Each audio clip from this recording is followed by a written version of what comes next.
சிங்கப்பூர்ல போகும்போது அவங்க தாத்தாவுடைய பேர் வச்சிருக்கான் பேரு. அதை பார்த்த உடனே ரொம்ப பெருமைடா நமக்கு, இந்த ஆளுல இருக்கிறது நமக்கு ரொம்ப பெருமைன்னு நினைச்சதெல்லாம் உண்டு. கொஞ்சமா யாரையும் கிழக்கு தெரியாதவன் ஆளாலும் பேசிக்கிட்டு அதை பத்தி நமக்கெல்லாம் வருத்தம் இல்லை.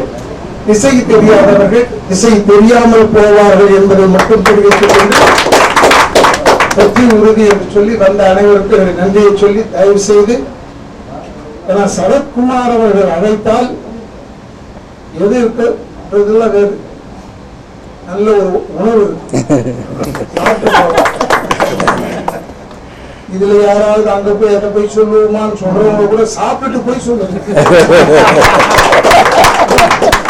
சாப்பாடு நல்லா இருக்குன்னு சொல்றீங்க அதுக்காக என்று சொல்லி வந்ததற்கு மறு பிறவி என்று ஒன்று இருந்தால் உங்கள் பாதங்களாக பிறக்க வேண்டும் என்ற எண்ணத்தில் சொல்லி விடைபெறுகிறேன்.